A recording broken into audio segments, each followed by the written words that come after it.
हाय family, very good morning. बहुत सारा प्यार और ढेर सारी दुआएं। बहुत अल्टीमेट टॉपिक फिर से आप लोगों के लिए लेकर के आए हैं। थोड़ा सा समय जरूर लगाते हैं किसी भी टॉपिक को लेकर के आने के लिए। हमारे बहुत सारे इन्वेस्टर्स या जितने भी सब्सक्राइबर्स हैं, सभी को पता है कि हम थोड़ा सा टाइम लेकर के वीडियो को लेकर के आते हैं, लेकिन बहुत डिटेलिंग के अंदर आपको चीजें देखने को मिलती हैं। हमारी टीम पूरा इन डेप्थ रिसर्च करती है। तो being a investment consultation venture, हम लोगों के ऊपर बहुत बड़ा दायित्व है कि आपके सामने ऐसा कंटेंट बेसिकली हम लोग लेकर के आए जो बहुत मीनिंगफुल हो आपके लिए, डेटा के हिसाब से मीनिंगफुल हो। एक्चुअली में आप लोगों को लगे कि यार कुछ देखा है, टाइम स्पेंड किया है, तो हमें बहुत सारी नॉलेज यहां से मिली है। तो खासकर ये वीडियो द्वारका एक्सप्रेसवे पर रहने वाले लोगों के लिए, या जो इन्वेस्टमेंट कर चुके हैं या जो करने का प्लान कर रहे हैं, साथ में आसपास के जितने भी गांव वाले लोग हैं उन तक ये वीडियो आप शेयर करिए। यहाँ पर हम लोग बहुत स्ट्रिक्ट डेटा के साथ आपको चीजें शेयर करेंगे, जिससे कि अथॉरिटीज के समक्ष भी आप लोग इस डेटा को पेश कर सकते हैं। दूसरी बात मैं आपको बताऊं तो बहुत सारे इन्फ्लुएंसर्स ऑलरेडी वीडियो डाल चुके हैं। आपने कंटेंट के बारे में देखा होगा कि यार 103 का लैंडफिल एक साइट आ रहा है, वहां पर ये हो जाएगा वो हो जाएगा, लेकिन होगा क्या क्या, आसपास के क्षेत्र के अंदर कितना बड़ा नुकसान वो करके जाती है, उसका बहुत स्ट्रिक आपको यहाँ पर पॉइंटर देखने को मिलेगा। दूसरी बात, बहुत अच्छी खुशखबरी आई है अभी के लिए, क्योंकि इलेक्शन सिर पर हैं, आप लोगों को पता है। तो एक पॉलिटिशियन के द्वारा मुख्यमंत्री साहब को अप्रोच किया गया था, और दौलताबाद गांव का बहुत बड़ा हाथ रहा है अभी के लिए इस साइट को होल्ड करवाने में। ये मसला पूरी तरीके से खत्म नहीं हुआ है। अगर लोग समझ रहे हैं कि ये खत्म हो गया है, तो बिल्कुल नहीं। इलेक्शन सिर के ऊपर है, तो अभी के लिए होल्ड कर दिया गया है। और कुछ और अन्य साइटों का नाम दिया गया है। क्या है वो साइटें, कहाँ का मसला बेसिकली यहां से उठा करके कहाँ दिया जाएगा, जाएगा भी या नहीं जाएगा, तो वो सब इस वीडियो के अंत तक आपको चीजें देखने को मिलेंगी। तीसरा पॉइंटर जो मैं आपके साथ शेयर करना चाहता हूं वो ये कि हमारा जितना भी कंटेंट होता है, हर एक स्लाइड के अंदर हम प्रेजेंटेशन से कंटेंट आप लोगों को शेयर करते हैं। हर एक स्लाइड के अंदर बहुत मेजर कंटेंट आप लोगों को देखने को मिलेगा। पानी की समस्या बहुत बड़ी समस्या है दिल्ली और गुड़गांव के अंदर, और आने वाले डिकेड के अंदर तो बहुत मारामारी होने वाली है, और लैंडफिल साइट बहुत बड़ा खतरा है उस चीज के लिए भी। दूसरी बात, वेटलैंड ऑलरेडी एक बहुत बड़ा खतरा था एक्सप्रेसवे के लिए, अब उसका भी कोई ना कोई एक कदम आगे चल करके खतरा पैदा हो गया है। तो डिटेलिंग में चलते हैं, बहुत अच्छे से ये वीडियो को आपको समझना है। थोड़ा सा टाइम हम आप लोगों का लेंगे, लेकिन इस कॉन्सेप्ट से, इस प्रेजेंटेशन से आपका हर एक डाउट इसके रिगार्डिंग क्लियर हो जाएगा, और आपके पास वो डेटा होगा जिससे आप अथॉरिटीज के सामने जाकर के लड़ सकते हैं। तो शुरुआत करते हैं, सीधा चलते हैं हमारी आज की स्लाइड पर। और बहुत धैर्य के साथ आपको ये वीडियो देखना, क्योंकि कहीं ना कहीं ये आपकी पर्सनल लाइफ को भी इम्पैक्ट डालने वाला है। तो बहुत मेजर कोट है, लोगों के पार्क फेसिंग और हिल फेसिंग मकान होते हैं, लेकिन क्या आप लोगों के गार्बेज फेसिंग अपार्टमेंट होंगे?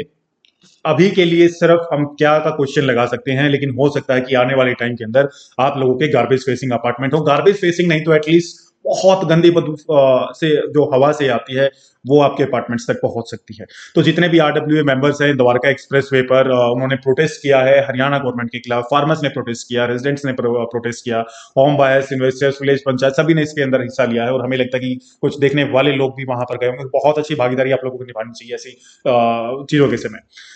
तो शुरुआत करते हैं इस टॉपिक की कि कैसी जिंदगी होती है एक लैंडफिल के अराउंड। तो वहां पर बहुत सारा धुआं होता है, बहुत सारा गंदा धुआं होता है, बहुत गंदी बदबू आ रही होती है, बहुत सारा आप ये समझिए कि धूल धुआं मिट्टी के कण हवा के अंदर होते हैं। और टॉक्सिक लीचेट तो सबसे खतरनाक चीज है इस लैंडफिल के अंदर। टॉक्सिक लीचेट को समझेंगे हम बहुत डिटेलिंग के अंदर, जैसे स्लाइड्स के अंदर हम ऑन करते हैं। आप लोगों के साथ एक चीज और शेयर कर देना चाहते हैं, नीचे एक कम्युनिटी का भी लिंक हम लोगों ने व्हाट्सएप कम्युनिटी का प्रीमियम इन्वेस्टर्स के लिए शेयर किया हुआ है। नीचे जाकर के क्लिक करिए, हमारे प्रीमियम इन्वेस्टर्स की कम्युनिटी को ज्वाइन करिए और बहुत रेगुलर अपडेट्स लीजिए। ऐसे ग्राउंड सर्वेज आपको वहां पर मिलेंगे जो हम यूट्यूब पर नहीं डालते हैं। ऐसे प्रोडक्ट्स आपको वहां पर मिलेंगे एनसीआर के, जो बेसिकली हैंड पिक प्रोडक्ट्स हैं इन्वेस्टमेंट के लिए। बहुत मल्टीपल लोकेशन से हम वो हंट करके लेकर के आते हैं आप लोगों के लिए। तो अभी जाइए और तुरंत कम्युनिटी को ज्वाइन कर लीजिए। हमारी एक बहुत मेजर पैटलाइन है कि भविष्य को जानने के लिए हमेशा पास्ट को जानने की जरूरत होती है, और पास्ट के अंदर कहाँ कहाँ लैंडफिल की साइट्स बनी है, बंदवाड़ी हो या दिल्ली का ओखला हो या नरेला बवाना का आउटर एरिया हो, वहां पर क्या मेजर इंपैक्ट आया है, उन सबको बहुत डिटेलिंग में समझते हैं। तब आप लोगों को एक्चुअली में समझ आएगा कि कितना बड़ा खतरा आप लोगों के सिर पर यह मंडरा रहा है। अभी के लिए छोटा सा जुमला आप लोगों को मिल गया, लेकिन आप लोगों को मजबूत रहना होगा, खड़े रहना होगा इस लड़ाई के अगेंस्ट, और बचाना होगा द्वारका एक्सप्रेसवे की साइट को। तो आगे बढ़ने से पहले बता देना चाहते हैं, ये हमारे कुछ अचीवमेंट्स हैं जो आप लोगों की दुआओं के कारण आज हम लोग यहाँ तक पहुंचे हैं। आप लोगों का सभी का बहुत दिल से धन्यवाद हम लोग करते हैं। तो शुरुआत करते हैं बंदवाड़ी विलेज से। आपको ये इमेज जो दिखाई दे रहा है, ये अपने आप में बयां करती है सारी चीजें। यहाँ पर कैंसर का बहुत सारी बीमारियां, कैंसर जैसी बहुत सारी बीमारियां होनी स्टार्ट हो जाती हैं। पानी कंटेमिनेट हो जाता है, कंटेमिनेट वाटर पीने के लिए लोग मजबूर हो जाते हैं। और बंदवाड़ी विलेज जो कि 40 मीटर ऊंचा लैंडफिल है, इसने आसपास हर चीज को कंटेमिनेट कर दिया है। यहाँ तक कि लोग शुद्ध हवा भी नहीं ले पा रहे हैं। और ये मैं बताता हूँ कहाँ की लोकेशन है, ऐसी प्राइम लोकेशन रहने के लिए लोगों की, और वहां पर इस हालात को इतना खराब कर दिया तो द्वारका एक्सप्रेस वे की तो हालात बहुत गंदे लेवल पर खराब होने वाली है। तो बंदवाड़ी विलेज की अगर बात करें तो ये सूरजकुंड हाईवे की तरफ जब हम लोग चलते हैं तो बहुत ऊंचे ऊंचे आपको अरावली के अंदर पहाड़ दिखाई देते होंगे, जो कि बहुत पुराने रेंज है भारत देश के अंदर। ये बंदवाड़ी विलेज 15 किलोमीटर दूर पड़ता है गुड़गांव से, और लगभग लगभग 5,000 के आसपास लोग यहाँ पर रहते हैं। सन 2009 वो सन था जिसके अंदर म्युनिसिपल कॉर्पोरेशन गुड़गांव ने इस साइट को आइडेंटिफाई किया, और वहां पर वेस्ट डिस्पोजेबल के लिए इस साइट को फाइल किया। ये एक अबेंडेंड माइनिंग पिट थी, और यहाँ पर एमसीजे ने कूड़ा डालने का प्लान फाइल किया है। तो ये गुड़गांव और फरीदाबाद के बीचों बीच ये एरिया पड़ता है। बंदवाड़ी आप ये एरिया देख रहे होंगे, अरावली की ये साइट है।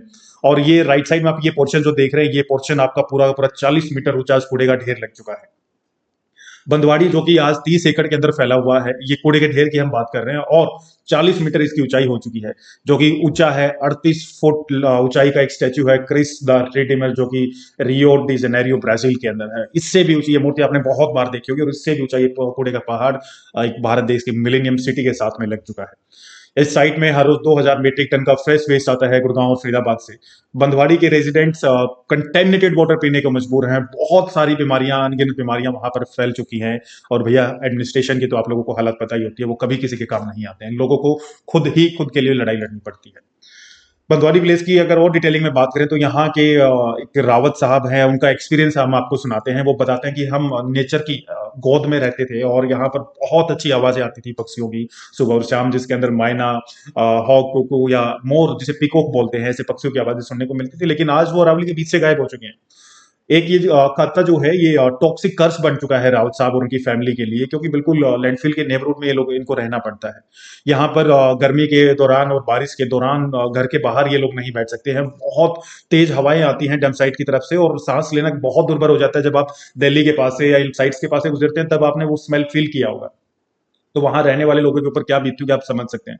सतपाल सिंह जो कि 52 साल के हैं, उन्होंने बताया कि ये डैम साइट जो है जब से ऑपरेशनल हुआ है, यहाँ पर बहुत सारी मक्खियां और मच्छर हो गए हैं, जिन्होंने जीना दुर्भर कर दिया है। बहुत सारी बीमारियां ये कीट लेकर के आते हैं। और कोई भी दिन ऐसा नहीं है जिस दिन गांव के अंदर अच्छे से इलेक्ट्रिसिटी सप्लाई हो। यहाँ पर इलेक्ट्रिसिटी का भी अब अच्छे से कनेक्शन नहीं दिए गए थे, पंखे नहीं चलते हैं। तो ये लोग बेसिकली एक हेल के अंदर की कह रहे हैं कि ये नरक के अंदर हमें सोना पड़ता है। और दूसरा, राव साहब ने बताया कि पानी कंटेमिनेट हो चुका है पूरे एरिया का। पहाड़ी एरिया है, उसके बाद कोई समतल एरिया नहीं है, तब भी ऊपर नीचे अलग अलग साइट्स पर वाटर पूरा कंटेमिनेट हो चुका है। डम साइट्स की अगर बात करें तो यहाँ पर अबेंडेंट माइंस थी, और उनके अंदर पोर्स थे। अब उन पोर्स से हमने एक वर्ड आपके साथ यूज किया था, लीचेट्स। वो पानी ग्राउंड वाटर के साथ मिलता है, और उससे ना वो पिया जा सकता है ग्राउंड वाटर, फिर उसको ना हम नहाने के लिए यूज कर सकते हैं। पियेंगे तो पेट की बीमारियां होती है, नहाएंगे तो स्किन की बीमारियां होती है। पिछले 8 साल से बंदवाड़ी के अंदर ऑलमोस्ट ऑलमोस्ट 27 लाख टन का वेस्ट इकट्ठा किया जा चुका है। इसी बंदवाड़ी से स्टार्ट हुई है सारी कहानी। अब आखिर बंदवाड़ी के लोगों का क्या कसूर है, क्यों वो फरीदाबाद और गुड़गांव का कचरा अपने स्थान पर ले? तो ये भी एक सवाल उठता है। तो इसके पीछे सारा एडमिनिस्ट्रेशन का ही खेल है, सारी गलती उन्हीं लोगों की है। तो यहाँ पर जो है पानी और हवा लगातार पोल्यूट हो रही है, और विलेजेस के लिए बहुत बड़ा ये कंसर्न बनता जा रहा है, जो बार बार अथॉरिटीज के सामने चीजें उठाई जा रही हैं, लेकिन फिर भी अथॉरिटीज लोगों की नहीं सुनती हैं। 2018 के अंदर बंदवाड़ी के लोग जो कि हरियाणा के चीफ मिनिस्टर थे पहले, मनोहर लाल खट्टर जी से मिले, और इस एरिया के बारे में उन्होंने बताया, इसके इफेक्ट्स के बारे में उन्होंने खट्टर जी के साथ चीजें शेयर की। तो उस टाइम पर खट्टर जी ने उनको आश्वासन दिया कि रोड, गाँव के रोड बना दिए जाएंगे, आपको इलेक्ट्रिसिटी बिल माफ कर दिए जाएंगे, फ्री इलेक्ट्रिसिटी हम आपको देंगे। लेकिन लैंडफिल के इश्यू के ऊपर उन्होंने किसी भी प्रकार का कोई भी कमिटमेंट नहीं किया। तो ये आप समझ सकते हैं पैटर्न को, कि एक बार अगर चीज एक बार वहां पर स्टार्ट हो जाती है, तो उसके बाद इस साइट से पीछा छुड़ाना बहुत मुश्किल होगा। आपको फ्रीबीज मिलेंगे, लेकिन आपकी जान पर खेल करके आपको फ्रीबीज लेने पड़ेंगे। एक स्टडी हुई थी 2020 के अंदर, सेंट्रल पोल्यूशन कंट्रोल बोर्ड ने स्टडी किया था। तो पोल्यूशन कंट्रोल बोर्ड को मिला क्या, कि हवा के अंदर बहुत ज्यादा पोल्यूशन है, पानी के अंदर बहुत ज्यादा पोल्यूशन है, धरती के अंदर बहुत ज्यादा पोल्यूशन है। लीचेट, अभी लीचेट आखिर होता क्या है? एक सॉलिड वेस्ट है, जिसे कूड़ा जो कि बेसिकली डाला जाता है डंपिंग साइट पर। वहां पर उसी के अंदर मॉइस्चर होता है, उसी के अंदर पानी होता है। बारिश से जो पानी इकट्ठा होता है वो सीप करता है उसके बीचों बीच वो निकलता है, और वो फिर जमीन के अंदर जाता है, और वो बहुत हाई लेवल का कंटेमिनेशन करता है। मतलब वो पानी इतना गंदा होता है, मॉइस्चर का पानी या बारिश का पानी जो उसके बीचों बीच निकलता है कूड़े के, वो जा करके उसके अंदर कॉपर, लेड, निकल, क्रोमियम जैसे सैंपल्स मिले हैं वहां पर पानी में जब सर्वे किया गया। और ये सारे वो खतरनाक केमिकल्स हैं जो कि कैंसर से लेकर के स्किन स्किन की बीमारियों से लेकर के हर वो बीमारी फैलाते हैं जिसे आप नहीं चाहते हैं। और ये पूरा 5 किलोमीटर डैम साइट के से लेकर के, और ये 5 किलोमीटर तक ये सारे केमिकल्स बहुत हैवी मात्रा के अंदर देखने को मिले थे। एमसीजी की अगर अगर बात करें तो क्या कॉस्ट है लैंडफिल के साथ में रहने की, तो एमसीजी का ये बहुत बड़ा, पहली बात तो बहुत बड़ा फेलियर है बंदवाड़ी की साइड पे। और एमसीजी ने दूसरा बड़ा फेलियर बंदवाड़ी के लोगों के लिए ये किया कि बंदवाड़ी के लोगों को एक कोने से लेकर के दूसरे कोने पर पानी पीने के पानी को लेने जाना पड़ता है, क्योंकि आसपास तो सारा साइट खराब हो चुके हैं, चाहे वो ग्राउंड वाटर हो चाहे वो आपका सप्लाई वाला पानी हो। फिर वहां पर एक चीफ थे गांव के, जिसे सरपंच साहब, मुखिया कहा जाता है, उन्होंने इसी पे अपॉर्चुनिटी ढूंढ लिया। उन्होंने दो छोटे फिल्ट्रेशन प्लांट लगाए, 20 लीटर की बोतल 5 से 20 रुपए में बेचते थे। अब नॉर्मल सप्लाई से जो पानी आता है वो पीने लायक नहीं है, डंप साइट की उसी उसके अंदर भी गंदी बदबू आती है। पालम विहार के लोगों के लिए मैं बता रहा हूँ, सेक्टर 22-23 के अंदर हम लोग रहते थे कुछ टाइम पहले, तो वहां पर भी पानी के अंदर ना आपको एक थिन लेयर, ऑयल की एक थिन लेयर देखने को मिलेगी। आज गुड़गांव के अंदर ऑलरेडी पानी का बहुत बड़ा इशू है, और ये अगर आ जाता है उस साइट के ऊपर तो आसपास बहुत बड़ा कंसर्न होने वाला है। कैंसर बहुत बढ़ता जा रहा है इस एरिया के अंदर, 30 से ज्यादा लोग बंदवाड़ी के अंदर कैंसर से मर चुके हैं, और ये केमिकल्स हमने आपको बताए थे ऑलरेडी हवा, पानी, मिट्टी के अंदर घुल चुके हैं उस लोकेशन पर। अगर बात करें ह्यूमन हेल्थ के लिए सबसे कॉमन डेंजर, तो ग्राउंड वाटर, जो कि लीच है, जो पानी रिसता है उस कूड़े से और जमीन के अंदर जाता है, वो सबसे बड़ा खतरा है। जैसे ही वो पानी जमीन के अंदर जाएगा तो वहां पर जमीन के पानी को खराब करेगा, फिर बोरिंग से निकाला गया पानी जब आप पियेंगे या नहाएंगे तो आपको बीमारियां देगा। तो ये बहुत कॉमन खतरा होगा किसी भी लैंडफिल की साइट के नजदीक रहने वाले लोगों के लिए। लोग बताते हैं मंदवाड़ी के कि पहले बहुत मीठा पानी होता था, कुआं से या नलकूप से पानी निकालते तो बहुत मीठा होता था। लालाराम जी वहां के एक रहने वाले हैं, लेकिन उन्होंने बताया कि अब पानी के ऊपर एक थिन कोटिंग हो चुकी है, एक ऑयल जैसी कोटिंग, जो कि एक रेनबो कलर में आप लोगों को देखने को मिलेगा। आज भी मैं बता रहा था आपको कि पाल विहार के अंदर ये सेम टाइप की कोटिंग आप लोगों को देखने को मिलेगी। पाल विहार के अंदर, ये सेक्टर 22-23 के अंदर जो पानी आता है। 2015 में एक सर्वे किया गया, रेखा सिंह जो कि एक एनवायरमेंट एक्सपर्ट थी और अप्रूव थी क्वालिटी काउंसिल ऑफ इंडिया के द्वारा, तो उन्होंने देखा कि सरफेस और ग्राउंड वाटर, सरफेस वाटर भी और ग्राउंड वाटर भी fluoride, cadmium, mercury, magnesium safe limit से बाहर जा चुके थे, इन केमिकल्स के लिमिट पानी के अंदर। तो ये इतना बड़ा खतरा है लैंडफिल साइट। अब दूसरा हमने आपको बताया कि रेखा सिंह ने लीचेट्स के पॉन्ड्स के वहां से कुछ सैंपल्स को इकट्ठा किया, टीडीएस को मेजर किया। 7000 मिलीग्राम पर लीटर के आसपास टीडीएस जा चुका था, जो कि मैक्सिमम लिमिट होता है 2100 मिलीग्राम पर लीटर। और ये municipal waste management rules as per 2000 के अकॉर्डिंग 2100 का एक दायरा होता है, उससे 3 गुना आगे ये चीज जा चुकी थी। एक सुमन कुमारी है, जो कि पोस्टेड थी बंदवाड़ी के अंदर 2012 से। उन्होंने देखा कि महिलाओं के अंदर गायनोकोलॉजिकल प्रॉब्लम्स बहुत ज्यादा हो रही है, क्योंकि वहां पर पानी के अंदर, जमीन के अंदर, हवा के अंदर बोरोन, मैग्नीज, आयरन, क्लोराइड और नाइट्रेट जैसे खतरनाक केमिकल बन चुके हैं उस लैंडफिल साइट के कारण। अब दिल्ली की भी बात कर लेते हैं थोड़ी सी। दिल्ली को भी कैसे लैंडफिल साइट्स ने खत्म किया है आसपास, जहां जहां लैंडफिल साइट्स है। Bhalswa, Ghazipur, Okhla, 3 major landfill sites हैं। 1994 के अंदर बलसवा का डाला गया, 1984 में गाजीपुर और ओखला के अंदर, 1996 में ये लैंडफिल साइट्स बनी थी। आप दिल्ली के तीनों तरफ जाओगे तो आपको बहुत बड़े बड़े पहाड़ देखने को मिलेंगे कूड़े के। लेकिन एक बड़ा अचंभा हम लोगों को लगता है, चीजें जब सामने आती हैं, तो डीपीसीसी जो है, इसने अभी तक तीनों लैंडफिल साइट्स का अभी तक ऑथराइजेशन नहीं दिया है। आप समझ रहे हैं कि एक बार जहां कूड़ा डलना स्टार्ट हो गया तो वो डलना डलता ही रहेगा। वहां पर ना ऑथराइजेशन की रिक्वायरमेंट है, ना वहां पर गवर्नमेंट उसे हटा पाई, क्योंकि बहुत बड़ी मुसीबत है। इसका आज तक कोई डिस्पोजेबल मैनेजमेंट ही सरकारें नहीं बना पाई है। तो जहां पर एक बार कूड़ा डल गया उससे फिर पीछा नहीं छुटाया जा सकता है, वो चाहे अप्रूव्ड है चाहे अप्रूव्ड नहीं है। अगर बर्निंग साइट्स की बात करें तो ये दूसरा बड़ा मेजर खतरा बन करके आता है। अगर किसी लैंडफिल साइट के ऊपर आग लगती है, और वो बहुत कॉमन है, आग लगेगी क्योंकि मीथेन नाम की गैस निकलती है। 2015 के अंदर, 16 के अंदर बहुत बड़े इंसिडेंट्स हुए हैं। और वो धुआं जो वहां से निकलता है गार्बेज के बनने से, गार्बेज के चलने से, वो धुआं बहुत हाईली टॉक्सिकेटेड होता है। आप सांस लेंगे तो आप ये समझिए बीमारियों के अलावा, अस्थमेटिक अटैक्स के अलावा कोई ऑप्शन बचता नहीं है। लोग बहुत गंदी हवा को लेने के लिए मजबूर हो जाएंगे।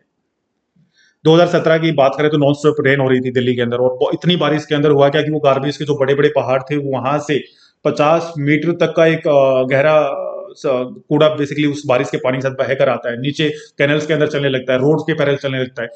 बहुत सारे लोग मरते हैं, आधे दर्जन से ज्यादा लोग घायल हो गए थे इस इंसिडेंट्स के अंदर। तो ये जब सोसाइटीज के अंदर, कॉलोनीज के अंदर, रोड्स के ऊपर जब ये कूड़ा आएगा तो वही अपने आप में बहुत बड़ा खतरा बढ़ता चला जाएगा। उस टाइम पर इसको कुछ टाइम के लिए बैन किया गया था, लेकिन फिर से एक्टिविटीज स्टार्ट हो जाती हैं।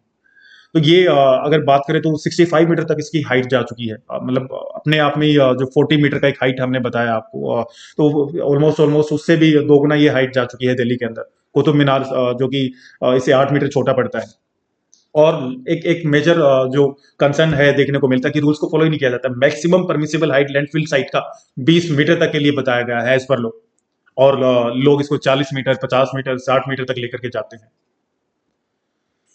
लीचेट्स का हमने आपको बताया कि बहुत बड़ा मेजर कंसर्न है सेमी एरिड और एरिड रीजन्स के अंदर। तो मानसून के अंदर क्योंकि मानसून आप समझिए, आप आज भारत देश के उत्तरी हिस्से के अंदर मानसून भी उस तरीके से नहीं आता है, और पानी का धरती के अंदर भी स्कार्सिटी है। अब लोग मानसून के अंदर बारिश नहीं हो रही होती है तो धरती से बोरवेल करके पानी निकालते हैं, लेकिन उस बोरवेल के अंदर आपको बहुत सारा कंटेमिनेटेड वाटर देखने को मिलेगा। दिल्ली के पानी की अगर डेटा वाइज बात करें तो 1700 क्यूबिक पर पर्सन, मीटर क्यूब पर पर्सन के हिसाब से साल का पानी का जरूरत होता है। और ये 1000 क्यूब पर मीटर पर पर्सन के हिसाब से भी ये पानी लोगों को नहीं मिल पाता है। तो आज अगर भारत देश की बात करें तो भारत देश की स्थिति बहुत खराब है पीने वाले पानी के मामले में। ये 2050 तक और ज्यादा स्कार्सिटी होने वाली है। और दिल्ली जो है एक रैपिडली ग्रोइंग कैपिटल है एशिया का, तो यहाँ पर तो पानी का समस्या आपको बहुत जल्दी, अभी आप करंट में ही देख पा रहे हैं कि जो पानी सप्लाई होता है बाहर से, एक तो वो प्रॉपर नहीं आ पा रहा है, दूसरा बोरवेल का ग्राउंड वाटर की अगर समस्या की बात करें तो ये कंटेमिनेटेड साइट्स तैयार हो रही है। सेम अगर गुड़गांव के डेटा की बात करें तो एज पर जीएमडीए ये 2031 तक 4 गुना हो जाएगी पानी की डिमांड, जो कि 400 मिलियन लीटर पर डे है, वो 1650 मिलियन लीटर पर डे हो जाएगा। तो करंट एस्टिमेट्स के हिसाब से 25% रिसाइकल्ड वाटर के थ्रू ये 2031 तक प्लान कर रहे हैं जीएमडीए।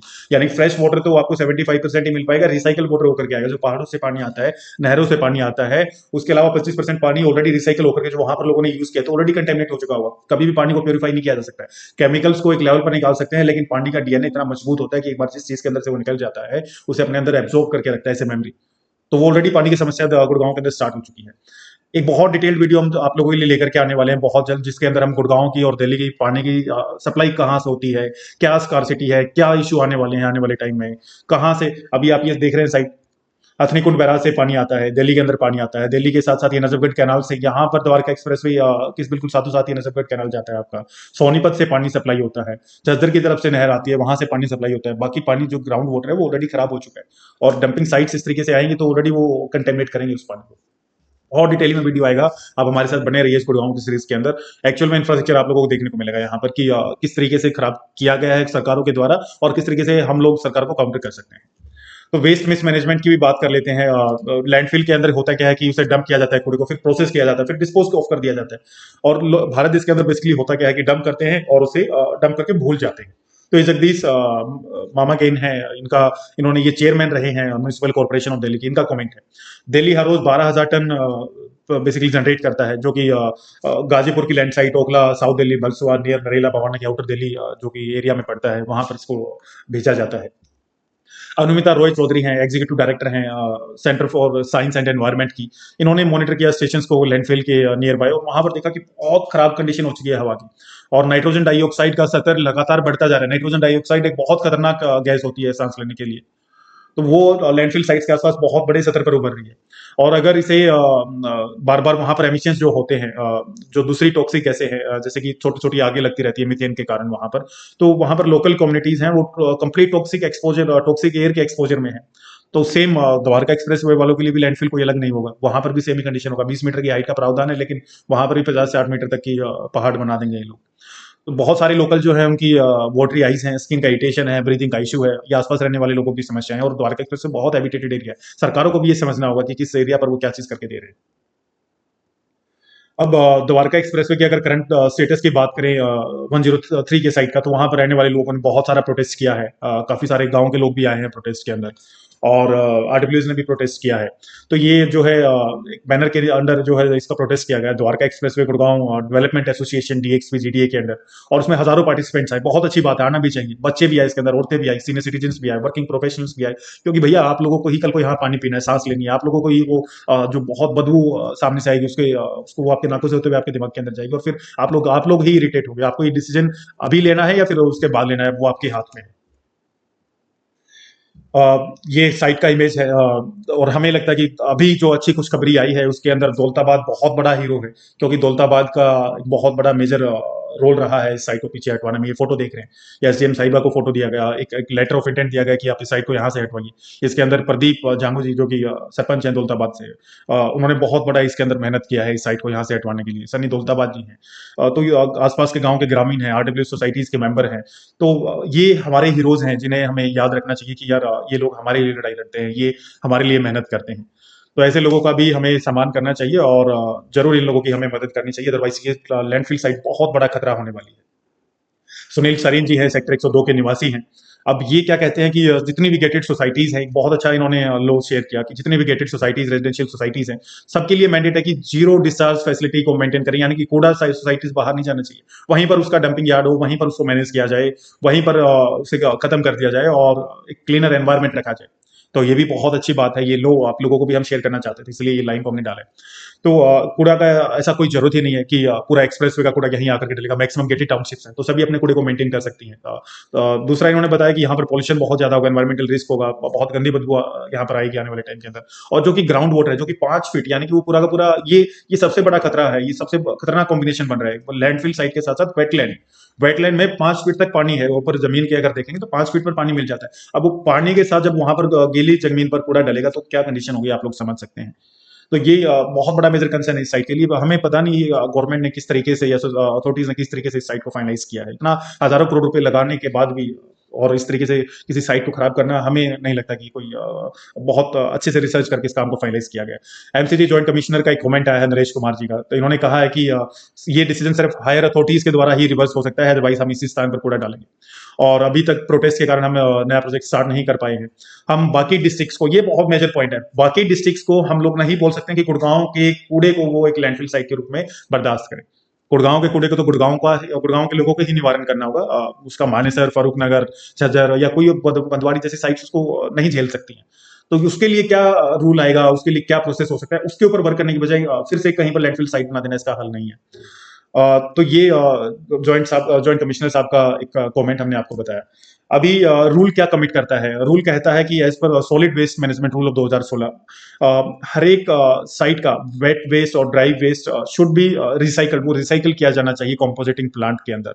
ये 2016 का रूल कहता है सॉलिड वेस्ट मैनेजमेंट रूल का, लेकिन वो कंपोजिट प्लांट के अंदर जो कंपोस्ट है, जो खाद बनेगी उसकी वेट वेस्ट का या ड्राई वेस्ट का, उसका कोई प्रोसेस ही नहीं है, बहुत स्लो प्रोसेस है, पूरे पूरे पहाड़ लग जाते हैं जब तक कोई उसको प्रोसेस कर ही नहीं पाता है। तो उसके लिए थोड़ा सा स्पीड अप चीजों को करने की जरूरत है, मशीनरी ज्यादा प्रोवाइड करवाने की जरूरत है, फाइनेंशियल सपोर्ट ज्यादा प्रोवाइड करवाने की जरूरत है, और ये पहाड़ दोबारा से नहीं लगना चाहिए। अब ये बहुत अच्छी न्यूज 2 दिन पहले हम लोगों को सुनने को मिली है, और उसमें हरियाणा की सीएम साहब हैं, उन्होंने दौलताबाद की लैंडफिल साइट को अभी के लिए होल्ड पर डाल दिया है, समझना होगा, अभी के लिए होल्ड पर डाल दिया है। और इन्होंने कहा है कि लोकल एडमिनिस्ट्रेशन को ऑल्टरनेटिव साइट के लिए जमीन तलाशें। अब ऑल्टरनेटिव साइट का इन्होंने बताया कि ताउडू, सोना, नू, फारूक नगर के अंदर ये साइट को जाकर के देखेंगे तो फिर वहां के लोग प्रोटेस्ट करेंगे। इसका समाधान साइट से नहीं होगा, इसका समाधान मशीनरी से, फाइनेंशियल सपोर्ट से होगा, अग्रेशन के साथ मूव ऑन करना पड़ेगा। एक चीज हम आप लोगों को बताना चाहते हैं, अभी इलेक्शंस हैं, तो इलेक्शंस नियर बाय हैं, तो हो सकता है कि एक जुमला भी हो, लेकिन आप लोगों के लिए इस लड़ाई को हम भी निरंतर लड़ते रहेंगे, और आप लोगों को भी ग्राउंड पर उतर के इस लड़ाई को निरंतर लड़ना पड़ेगा, तो भाई ये बहुत बड़ा इंफ्रास्ट्रक्चर खराब हो जाएगा। अब पंचायतें इसके अंदर बहुत अग्रेसिव रोल प्ले कर रही हैं। दूसरा इन्होंने नरेश कुमार साहब, निशांत कुमार साहब ने कहा है कि इन साइट्स पर हम लोग पंचायतों की जमीन एक्वायर करेंगे गार्बेज के लिए आसपास, और उनको मंथली रेंट भी देंगे, जिससे उनको एक कमाई का भी साधन मिलेगा। लेकिन भैया, कमाई के साधन से ज्यादा जिंदगी है, तो वो तो आप लोगों को चीजें देखनी पड़ेंगी। हो सकता है कि पार्टीशन के अंदर ताउडू के अंदर छोटा पोर्शन हो, सोना के अंदर हो, नू के अंदर हो, फरूख नगर के अंदर हो, कुछ छोटा पोर्शन गुड़गांव के अंदर रख दिया जाए, ज्यादा ढेर ना लगे। तो ये सब चीजें आप लोग को देखनी होंगी, लेकिन एक बार जहां शुरुआत हो जाती है फिर वो बहुत बड़ा खतरा हो जाता है। तो वेटलैंड और लैंडफिल एक बहुत बड़ा ब्लेंडर है। अगली वीडियो हम आप लोगों के लिए वेटलैंड के ऊपर लेकर के आने वाले हैं। द्वारका एक्सप्रेसवे के ऊपर बात करें तो बहुत सारा पोर्शन अपर द्वारका एक्सप्रेसवे के ऊपर वेटलैंड के अंदर आता है, और वेटलैंड अपने आप में ही कंस्ट्रक्शन के लिए बहुत बड़ा खतरा है। तो एक तरफ वेटलैंड है, दूसरी तरफ लैंडफिल है। हमें नहीं लगता है कि द्वारका एक्सप्रेसवे वाले इन्वेस्टर्स के लिए अभी कुछ बहुत ज्यादा अच्छा हो रहा है, लेकिन उम्मीद हमें है डिपार्टमेंट से और अथॉरिटीज से और गवर्नमेंट से कि बहुत जल्द कुछ अच्छा डिसीजन लिया जाएगा। मिलते हैं आपसे अगली वीडियो में। होप आप लोगों ने बहुत अच्छे कंटेंट को एंजॉय किया होगा। अगर आप कुछ सजेशंस देना चाहते हैं हमें हमारे कंटेंट के रिगार्डिंग, तो नीचे कमेंट कर सकते हैं, या हमारी कम्युनिटी ज्वाइन करके आप हमें वहां पर भी सुझाव दे सकते हैं। मिलते हैं आपसे गुड़गांव की सीरीज के अगले पार्ट में बहुत ही जल्द। तब तक के लिए नमस्कार, सादर प्रणाम, धन्यवाद।